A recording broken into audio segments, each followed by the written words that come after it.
Why Cultural Marxism Leads Societies to Ruin. We're going to spend some time unpacking one of the most influential ideas that's quietly reshaped how societies think about culture, education, and everyday life. It's a concept that started as a response to some pretty big historical disappointments in the world of Marxism, and it's grown into something that affects institutions, conversations, and even how people view success or fairness. If you're someone who notices patterns in media, schools, or public debates and wonders why certain viewpoints get elevated while others get shut down, this episode is for you. We'll walk through what it is, how it developed, and why it matters on a deeper level, especially when we look ahead to what happens if societies fully embrace it. Let's get into it. Imagine a world where the old rules of economic struggle get set aside, and instead the fight moves into the realm of ideas, norms, and institutions. Picture a strategy that's patient, long-term, and focused on winning hearts and minds not through direct confrontation but by slowly changing what feels normal or acceptable. That's the teaser here. It's not about quick takeovers or factory floors anymore. It's about embedding a certain way of seeing the world into the fabric of daily life, so that over time, the old structures just fade away. If that sounds intriguing or a little unsettling, keep listening because we're about to connect the dots. Before we go deeper, a quick word. If this exploration stirs something in you, a sharp insight or forgotten truth, please like, comment, share the episode, and follow for more. So here's the core of it. Classical Marxism, as it started out, bet everything on economic class conflict. It argued that in a free market system, the workers would eventually rise up against the owners because the inequalities would become unbearable.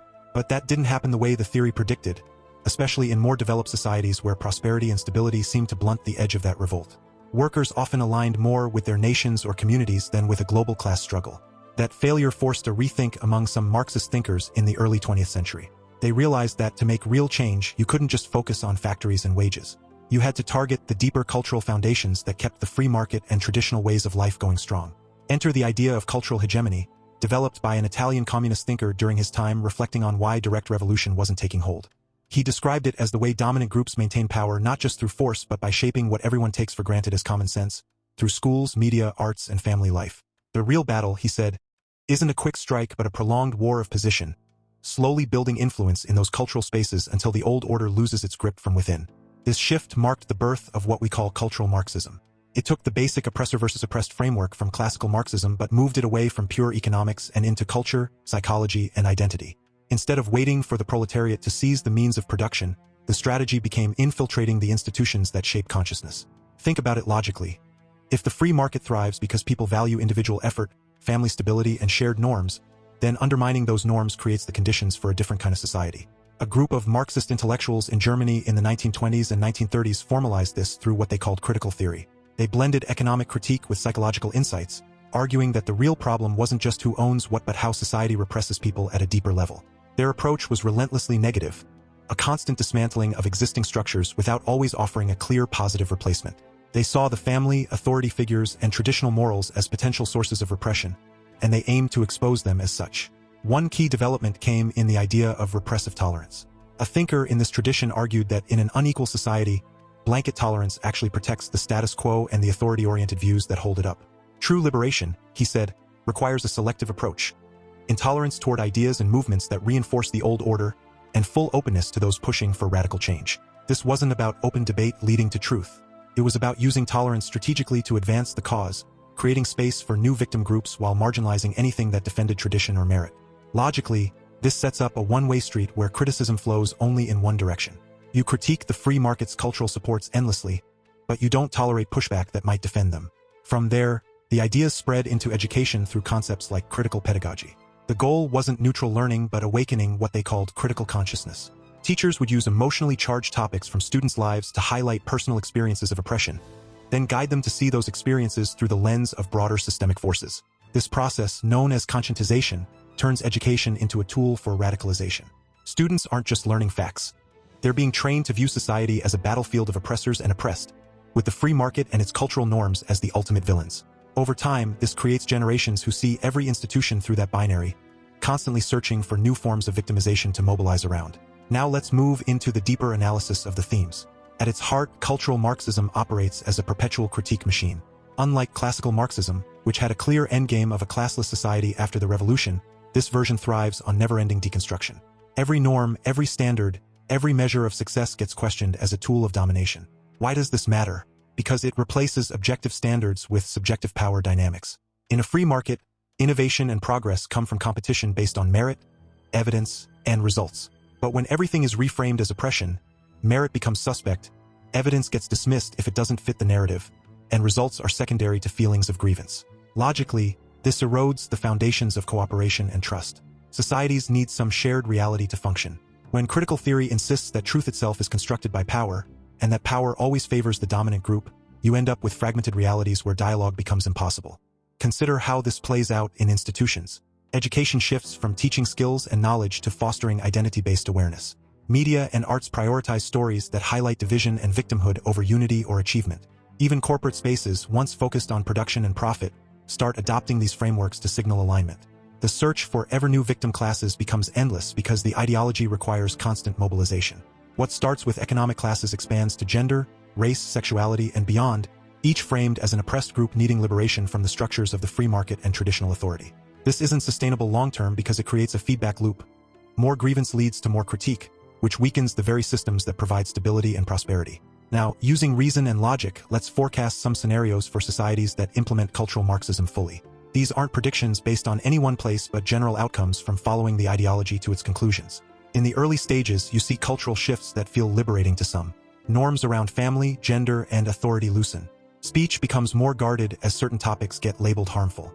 Institutions begin prioritizing group identity over individual achievement, which can feel like progress if you're focused on historical imbalances. Productivity might even hold steady at first because the free market's momentum carries things along. But cracks appear quickly. Trust in shared institutions erodes as people learn to view everything through suspicion. Debate in schools or workplaces becomes performative, with participants scanning for power dynamics rather than seeking truth. Innovation slows because risk-taking and merit-based competition get reframed as oppressive. In the medium term, the effects deepen. As critical consciousness spreads, societies fragment into competing identity groups, each claiming victim status and demanding resources or recognition. The free market, which relies on voluntary exchange and individual initiative, gets undermined by policies that punish success as privilege and reward grievance as justice. Economic growth falters because incentives misalign. Why innovate or build if the system views your success as proof of domination? Family structures weaken as traditional roles are critiqued as repressive, leading to lower birth rates and less social cohesion. Mental health declines because constant critique without resolution creates a culture of perpetual dissatisfaction. Authority figures, from teachers to leaders, lose legitimacy, replaced by a vague sense that all hierarchy is suspect. Logically, this leads to paralysis. Decisions get bogged down in identity negotiations, and practical governance suffers. In the long term, the ideology reveals itself as destructive and ultimately suicidal for the society that fully adopts it. Perpetual conflict becomes the norm. Without objective standards of truth or merit, there's no way to resolve disputes or measure progress. Societies descend into a kind of nihilistic loop where everything is deconstructed but nothing is rebuilt. The free market collapses not from external attack but from internal sabotage, as cultural norms that supported hard work, delayed gratification, and cooperation evaporate. Innovation dries up because questioning everything leaves no room for building on the past. Social bonds fray to the point of isolation, with individuals viewing each other primarily through lenses of oppression rather than shared humanity. At this stage, the ideology consumes its own foundations. The very institutions it infiltrated, like universities and media, lose public trust and funding because they've stopped serving any constructive purpose. A vacuum forms, and history shows that vacuums get filled by something, often more authoritarian forms of control that the ideology claimed to oppose. The end result is self-destruction. A society so divided and demoralized that it can't sustain itself, leading either to collapse or to a backlash that swings toward rigid authority to restore order. It's suicidal because it rejects the stabilizing elements that allowed the original Marxist critique to even exist in the first place. To bring this home, let's reflect on a few key quotes that capture the essence. One early thinker put it this way: "The revolution requires a culture war instead of an economic war, with a sexual revolution that would be irresistible by putting people in front of hypnotic or seductive screens." Another described how the advancement succeeds wildly by always searching for the newest victim class, mobilizing groups like the unemployed, youth, or any minority to smash the existing order. A foundational essay argued that tolerance must be withdrawn from groups and movements on the side of the status quo while aggressively promoted for subversive ones. And in education, the approach uses emotionally engaging topics to awaken a critical consciousness that demands perpetual revolt against oppression. These ideas aren't abstract. They form a coherent strategy of negative critique that prioritizes dismantling over creating. If this has sparked your thinking, I recommend reflecting on the patterns you see around you with fresh eyes. Ask yourself where constant critique without constructive alternatives is leading. Look at how institutions handle debate and identity. Use logic to trace the long-term outcomes, and consider what preserves the free market strengths while guarding against ideological capture. That's the kind of clear-eyed analysis that matters. Catch you next time with more on big ideas that shape our world.